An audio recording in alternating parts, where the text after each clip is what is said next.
बड़े परिवर्तन का माह प्रारंभ होने वाला है। मार्च माह प्रारंभ होने वाला है।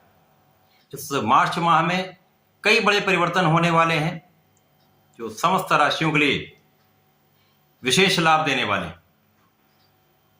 इस माह में जो परिवर्तन है वो आपके जीवन की दिशा बदल सकते हैं, समय को परिवर्तित करके धन का बड़ा लाभ देने वाले हैं तथा भाग्य का संपूर्ण साथ देने वाले हैं।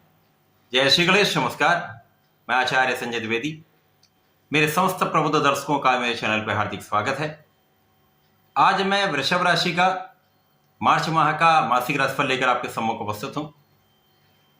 मार्च माह में जो ग्रहों की स्थितियां चल रही हैं तथा जो परिवर्तन होने वाले हैं इस माह में कुछ विशिष्ट लाभ देने वाले हैं।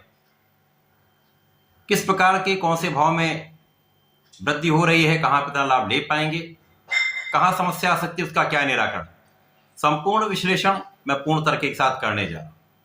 प्रिय दर्शकों, मार्च माह में जो प्रारंभिक समय में ग्रहों की स्थितियां हैं वो इस प्रकार होंगी।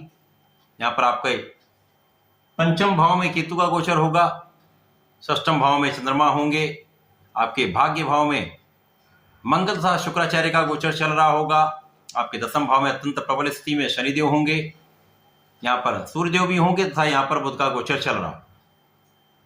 एकादश भाव में राहु का गोचर होगा तथा द्वादश भाव में गुरुदेव बृहस्पति का गोचर चल रहा है। इस प्रकार से यह माह अत्यंत विशिष्ट है। मार्च माह में पहला परिवर्तन बुध का होगा, जब बुध 7 मार्च को अपनी राशि का परिवर्तन करके आपके कार्य क्षेत्र से लाभ के क्षेत्र में चले जाएंगे, जहां पर राहु के साथ इनकी युति का प्रभाव आरंभ होगा। पुनः 26 मार्च को बुध अपनी राशि का परिवर्तन करके द्वादश भाव में चले जाएंगे, जहां पर गुरु और बुध का संयोग बनेगा। 7 मार्च को ही शुक्राचार्य का भी राशि परिवर्तन होगा, जब शुक्राचार्य आपके भाग्य भाव से निकलकर कर्म क्षेत्र में जाएंगे। पुनः 31 मार्च को अपनी राशि का परिवर्तन करके लाभ भाव में प्रवेश कर जाएंगे। 14 मार्च को सूर्यदेव का राशि परिवर्तन होगा, जब सूर्यदेव आपके कार्य क्षेत्र से लाभ के क्षेत्र में जाएंगे। यहां पर राहु, सूर्य और बुध का त्रिग्रही योग का निर्माण आपके लाभ के भाव में होने वाला है।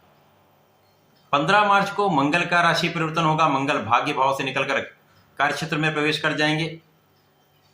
इसी प्रकार से 17 मार्च को शनिदेव सूर्य के प्रभाव से निकलकर उदय अवस्था में आ जाए।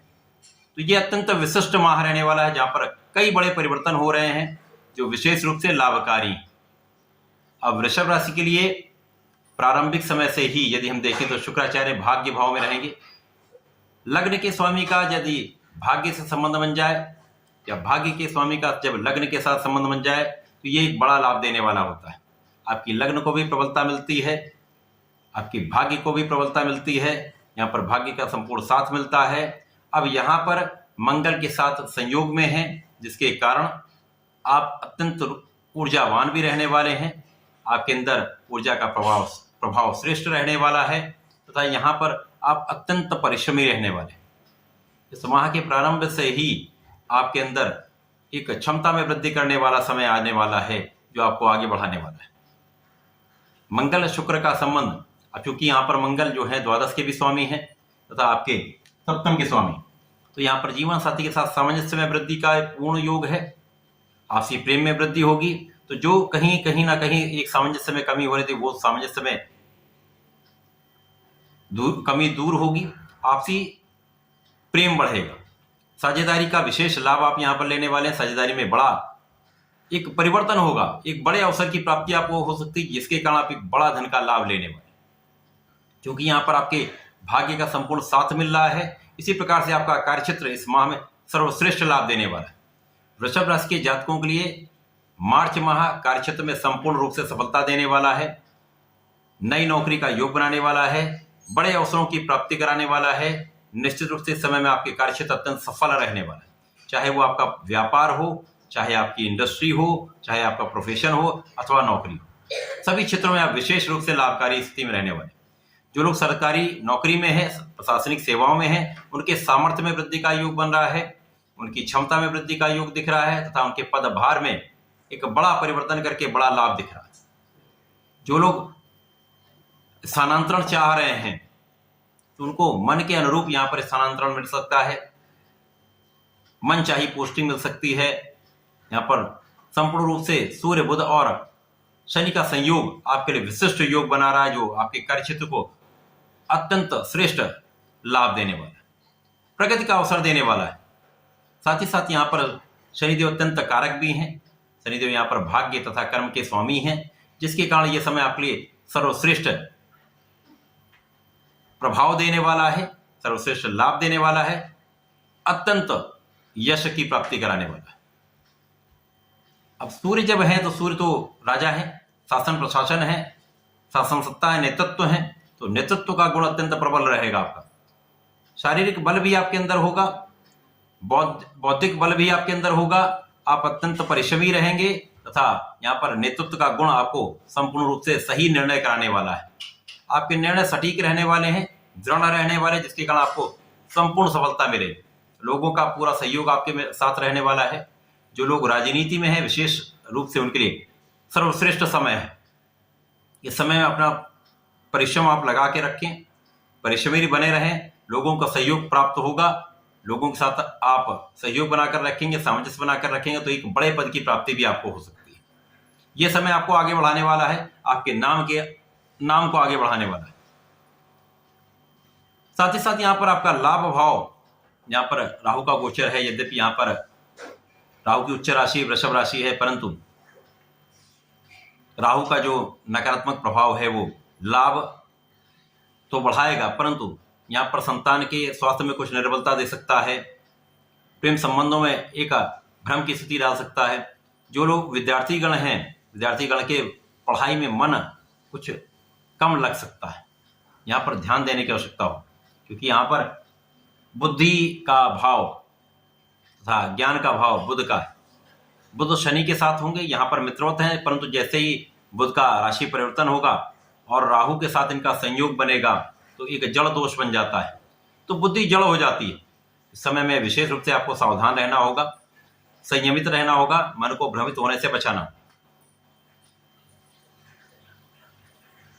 गुरु यहाँ पर अष्टम के स्वामी हैं तथा लाभ के स्वामी होकर द्वादश भाव में गोचर कर रहे हैं, जहां पर बहुत अच्छा प्रभाव नहीं मिल पा रहा है, परंतु एक विपरीत राज्यों का निर्माण हो रहा है, जो कहीं न कहीं से धन की प्राप्ति का अवसर आपको देता रहता है। आपकी स्वास्थ्य समस्याओं को दूर करने वाला है, ज्ञान में वृद्धि करने वाला है, विदेश से एक अच्छा लाभ कराने वाला है, परंतु कहीं न कहीं कुछ तो अवरोध होते ही हैं। क्योंकि यहाँ पर लाभ के स्वामी है, लाभ के स्वामी का व्यय भाव में होगा, तो यहाँ पर लाभ तो बढ़ेगा, परंतु कहीं न कहीं व्यय भी बढ़ता रहता है। तो अनायास अपव्यय से आपको बचना चाहिए, बिना कारण व्यय से आपको बचना चाहिए। यदि आप इस पर अंकुश लगा लेते हैं तो ये समय आपके लिए लाभकारी रहने वाला है। इसके साथ जब शनिदेव का प्रभाव द्वादश भाव पर है तो निश्चित रूप से ये अपव्यय से तो आपको बचाएंगे। जब शनिदेव उदय हो जाएंगे तो आपको अपव्यय से बचा लेंगे, जब तक ये अस्त अवस्था में तो उतना अच्छा प्रभाव नहीं दे पाए। इसके साथ में शनिदेव का प्रभाव सूर्य और बुध के साथ, अब चूंकि यहाँ पर धन के स्वामी बुध हैं तो यहाँ पर संपूर्ण रूप से आपके भूमि भवन वाहन का योग बनाएंगे। आपके सुखों के वृद्धि का समय आ चुका है। मार्च माह में आपके सुख निश्चित रूप से बढ़ने वाले हैं। जिनके पास वाहन नहीं है वो वाहन क्रय कर सकते हैं, जिनके पास घर नहीं है वो घर बना सकते हैं। तो एक अच्छा समय आने वाला है। समय परिवर्तित हो रहा है, परिवर्तित समय का विशेष लाभ आपको मिलने वाला है। अब इस माह में आपका कार्यक्षेत्र अत्यंत विशिष्ट रहेगा, जिसके कारण आपको नाम की प्राप्ति भी होगी, आप सफल भी होंगे तथा बड़ी मात्रा में आपका धन बढ़ने वाला है। धन का एक बड़ा संचय, बचत आप करने वाले हैं धन का। परिवार का संपूर्ण सहयोग भी प्राप्त होगा, तो यहाँ पर एक अच्छा समय है। परंतु जब बुध का राशि परिवर्तन आपके एकादश भाव में हो जाएगा, जहाँ पर राहु का गोचर चल रहा है, तो यहाँ पर राहु बुध का युति प्रभाव आरंभ होगा। धन भाव के स्वामी राहु के प्रभाव में होंगे और बुध ही ज्ञान के भी स्वामी हैं, पंचम के भी स्वामी, तो कहीं ना कहीं यहाँ पर समस्या आ सकती है। यद्यपि एकादश भाव कुंडली का एकमात्र ऐसा भाव जहाँ पर समस्त ग्रह एक अच्छा प्रभाव देते हैं, तो राहु धन तो बढ़ाएंगे, धन की वृद्धि तो होगी, परंतु धन का अपव्यय भी हो सकता है, बिना कारण धन आप व्यय कर सकते हैं।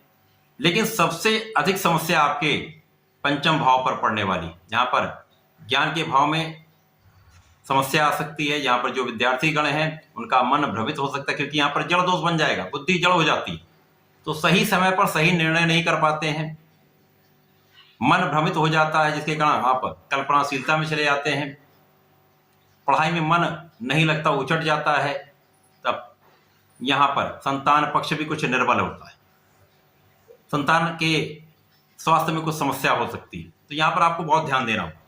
परंतु जैसे ही सूर्य का राशि परिवर्तन आपके एकादश भाव में हो जाएगा, अब सुख भाव के स्वामी, धन भाव के स्वामी के साथ राहु के साथ एकादश भाव में होंगे, तो यहाँ पर कुछ समय के लिए जब सूर्य और राहु का अंशों का अंतर न्यून हो जाएगा, तब ग्रहण का प्रभाव होगा, जड़ दोष का प्रभाव होगा, परंतु उसके पश्चात सूर्य का प्रबल रूप से लाभ आप ले सकते हैं। यहाँ पर आपके आत्मबल में वृद्धि हो जाएगी, आपकी क्षमता में वृद्धि हो जाएगी, आपके ज्ञान का भाव भी अच्छा रहने वाला है, क्योंकि यहाँ पर सूर्य बुध का बुधादित्य योग बन जाएगा। सूर्य के कारण बुध के बल में वृद्धि हो जाती है, तो यहाँ पर फिर आपके ज्ञान का भाव भी ठीक रहने वाला है, यहाँ पर आप उसका लाभ ले पाएंगे। परंतु आपके आत्मबल को आप प्रबल रखें, नित्य सूर्यदेव को जल दें, गणपति जी की नित्य आराधना करें, तो राहु का नकारात्मक प्रभाव कम से कम हो जाएगा। शुक्राचार्य का जब राशि परिवर्तन आपके भाग्य भाव से दसम भाव में हो जाएगा, जहाँ पर शनि शुक्र का जो अति मित्र हैं उनका आपसी संयोग बनेगा, तो निश्चित रूप से शुक्राचार्य जो लग्न के स्वामी हैं तथा षष्ठम के स्वामी होकर दसम भाव में होंगे, तो आपकी लग्न अत्यंत प्रबल रहने वाली, आपका यहाँ पर कंसंट्रेशन बहुत अच्छा रहने वाला है। ऐश्वर्य वैभव की स्वामी शुक्राचार्य को माना गया, उसके कारक माने गए, तो यहाँ पर आपके सुखों की वृद्धि का समय, क्योंकि ये चतुर्थ भाव पर इन दोनों ग्रहों की दृष्टि का प्रभाव होगा, जो आपके भूमि भवन वाहन का संपूर्ण योग बनाने वाला होगा। तो ये समय विशेष है, यहाँ पर आपके स्वास्थ्य समस्याएं भी कम हो जाएंगी, शत्रुओं पर अंकुश लग जाएगा, रोगों पर अंकुश लग जाएगा, ऋण वृद्धि से आप बच जाएंगे। अब मंगल का राशि परिवर्तन जब दसम भाव में होगा, तो यहाँ पर त्रिग्रही योग का निर्माण होगा, जहां पर मंगल, शुक्र और शनिदेव होंगे। तो यहाँ पर मंगल जो कि द्वादश के स्वामी है तथा आपके सप्तम के स्वामी है, तो यहाँ पर कुछ जीवन साथी के साथ सामंजस्य में कुछ कमी हो सकती है, यद्यपि यहाँ पर प्रेम का भाव रहेगा, साझेदारी में एक अच्छा लाभ मिलेगा, व्यापार में वृद्धि का समय है, आपके कार्यक्षेत्र में वृद्धि का समय है, कार्यक्षेत्र में प्रबलता आ जाएगी, आपका परिश्रम अच्छा रहने वाला है, ऊर्जा अच्छी रहने वाली है, इसका लाभ भी आप लेने वाले हैं। परंतु यहाँ पर आपको निरंतर लगे रहना है, क्रोध से बचना होगा, क्रोध पर नियंत्रण रखेंगे, अपने कार्यक्षेत्र में पूर्ण परिश्रम करेंगे, निष्ठा के साथ कार्य करेंगे, तो ये बड़ा लाभ देने वाला समय है। इसके पश्चात जब बुध पुनः परिवर्तन करके द्वादश भाव में चले जाएंगे, अब यहाँ पर धन के स्वामी जब द्वादश में जाते हैं, वहां पर गुरु के साथ होंगे, विपरीत राजयोग भी है, परंतु यहाँ पर धन वृद्धि के साथ साथ धन के क्षय का भी योग बनेगा। अब चूंकि यहाँ पर जो बुध है वो पंचम के स्वामी है, तो यहाँ पर विशेष रूप से विद्यार्थी गण को ध्यान रखना होगा, ज्ञान होगा, बुद्धि होगी, परंतु सही समय पर उसका उपयोग आप कैसे करते हैं ये आप पर निर्भर है। तो जब आप कॉन्फिडेंट होंगे तो ज्ञान का और बुद्धि का सही उपयोग कर पाएंगे, यहाँ पर सही दिशा में आपको चलना। सूर्य का परिवर्तन भी एक अच्छी स्थिति में रहेगा, यहाँ पर कहीं ना कहीं पंचम पर दृष्टि का प्रभाव रहेगा, तो कुछ संयमित यहाँ पर आप रहने वाले, बैलेंस रहने वाला, संतुलन बना रहे, केवल कुछ ध्यान देंगे, सावधानी रखेंगे तो कहीं कोई बड़ा कष्ट नहीं होने वाला। शुक्राचार्य का परिवर्तन इसके पश्चात एकादश भाव में हो जाएगा माह के अंत में, तो यहाँ पर राहु, शुक्र और सूर्य का संबंध बनेगा। यहाँ पर बहुत स्थितियां गड़बड़ हो सकती हैं, यहाँ पर प्रेम संबंध बन सकते हैं, प्रेम संबंधों के कारण आपके विद्या के भाव में, ज्ञान के भाव में निश्चित रूप से समस्या आ सकती है। ये राहु भ्रमित कर देने का कार्य करते हैं, कल्पनाशीलता बढ़ाने का कार्य करते हैं, परंतु सूर्य का अंकुश रहने वाला है, सूर्य का अंकुश आपको सभी कष्टों से बचाने वाला है, सभी समस्याओं से बचाने वाला है। तो मार्च माह अत्यंत विशेष है, इस माह में कार्यक्षेत्र आपका विस्तृत होगा, निश्चित रूप से यहाँ पर कोई संदेह नहीं है, धन भाव भी प्रबल रहेगा, केवल आपको अपने व्यय पर नियंत्रण रखना होगा, अपने मन पर नियंत्रण रखना होगा, तो श्रेष्ठ लाभ का समय आ चुका। इस माह में नियमित रूप से भगवान सूर्यदेव को जल दें, भगवान भोलेनाथ पर जलार्चन करें, प्रत्येक सोमवार को दूध से अभिषेक करेंगे, सफेद मिष्ठान का अर्पण करेंगे, मंदार पुष्प का अर्पण करेंगे, तो राहु की नकारात्मकता समाप्त होगी, तो आपके बल में वृद्धि होगी, आपके सामर्थ्य में वृद्धि होगी, क्षमता बढ़ जाएगी। तो ऐसा करके समय का लाभ लें। धन्यवाद, नमस्कार।